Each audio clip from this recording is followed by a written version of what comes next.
মানুষ আমরা কেমন যেন অকারণে হারাই দিক।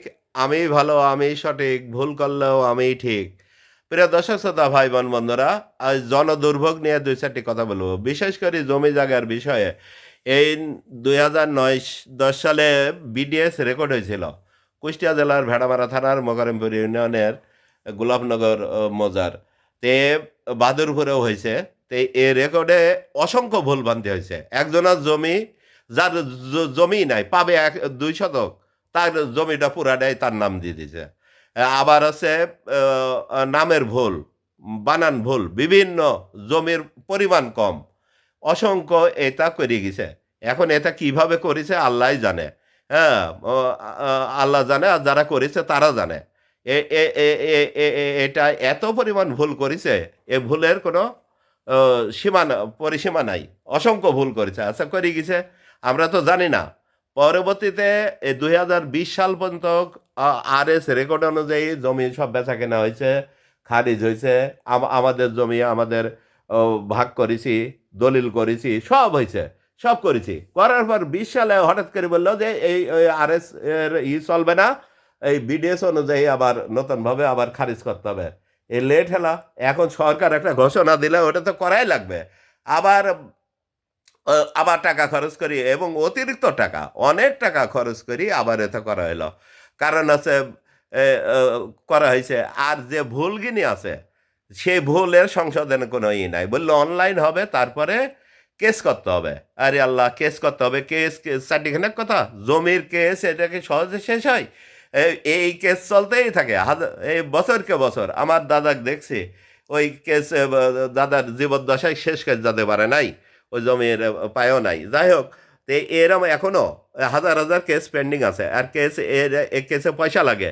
আর আমি কি অপরাধ করেছি আমি কেস করব? আমি তো ভুল করি নাই। ভুল করেছে যারা, তারা ঠিক করে দেবে।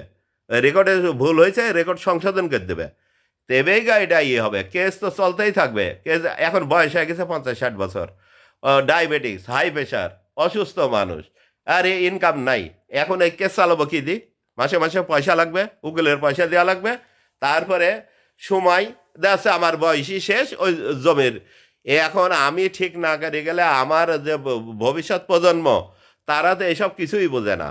তারা আবার কিভাবে ঠিক করবে? এর ভিতরে অনেকে মারা যাবে। লেট হেলা, শরিক একটা মারা গেলে আরও বিপদ। তো এটা কঠিন অবস্থা। এবং ভবিষ্যৎ প্রজন্ম আমাদের দায়ী করবে না যে বাপ চাচারা কি করে গেছে, গালি দিবে। এত ঝামেলা করে গেছে। এ জমি থাকার থেকে না থাকাই ভালো ছিল। আর শুধু কি তাই, আমরা সুদ, ঘুষ, দুর্নীতি, অপশাসন এই দেশটা শেষ করে ফেলেছি। এবং মানে ভবিষ্যৎ প্রজন্ম যুগ যুগ ধরে আমাদের এই অপবাদ দেবে যে বাপ বাপ চাচারা এই কাজ করে গেছে, এই দেশটা দুর্নীতিতে চ্যাম্পিয়ন করে গেছে। কি অবস্থা! তো যাই হোক, সেটা গেল। এখন ওই জমি জায়গার বিষয় নিয়েই বলি।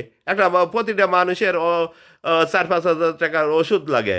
এখন আমরা বৃদ্ধ হয়ে গেছি, একটু জমি বেশি ওষুধ খাবো, ৪টি ভাত খাবো, আর টেনশনবিহীন একটু মানে মৃত্যুবরণ করতে চাই। দুশ্চিন্তা নিয়ে মৃত্যুবরণ করতে চাই না। এইটাই চাওয়া পাওয়া। সরকারের কাছে ওই ভিজিএফ কার্ডও চায় না, কিছু চায় না। লাগে একবেলা খাবো, একবেলা খাবো না, ওটা সমস্যা না। কিন্তু দুশ্চিন্তা মুক্ত থাকতে হবে। এই পরিবর্তন কি হয়েছে? এই কদিন আগে ভোট হলো, নির্বাচন হলো। আহারে, হাস্যকর বিষয়। অনেক প্রতিনিধি আসি বললে আমাকে সেবা করার সুযোগ দেন। আরে, সেবা করবে, এর আবার সুযোগ আবার কি? সেবা কেউ বাঙালি আবার অন্যজনক সেবা করবে? ভাই ভাইয়ের হক মারি দেয়, হ্যাঁ, আর অন্যজনে আসি আমার সেবা করবে না? ফালতু কথা। এটা কোনো বিষয়? এটা নিজের ধাঁধা। নিজে ক্ষমতায় যায় লুটিপুটি খাবে, এটাই আছে কথা। কিন্তু যাক, অনেকে হয়তো সেবাও করে, তার শখ হয়েছে সেবা করা। তো এই যে আমার যে সমস্যা, এই জনপ্রতিনিধির কাছে বলছি, আমার এই সমস্যা, আমাদের এই সমস্যার সমাধান করে দেন। এই যে আমরা তো অপরাধ করি নাই, এই জমি জায়গালি বিডিএসে যে ভুলভ্রান্তি করে গেছে, এটা অতি দ্রুত কীভাবে সমাধান করা যায়, যাতে সমাধান করে দিয়ে আমরা কেস কাছালের ভিতর যাব না। যারা ভুল করেছে তারা এসে ঠিক করে দিয়ে যাক। ঠিক করে দিয়ে এটা বেচা কেনা বা যার যার নামে আমার ছেলেবেলে যাতে ভোগান্তি না হয়। নাহলে ছেলেবেলে আবার কিন্তু জেগে উঠবে। এই জেগে উঠে লাভ নাই। খালি ছেলেবেলে খালি রক্তই দিল। এই ৭১-এ দিছে, ৯০-তে দিছে, আবার ২৪-এ দিল। লাভ কি হলো? জীবন আর রক্ত, দিয়ে কোনো লাভ নাই, কোনো পরিবর্তন নাই, কিচ্ছু হবে না। আর আমার জনগণও তো ভালো না। হ্যাঁ, বাঙালি জাতিগতভাবে আমরা করাপ্টেড জাতি।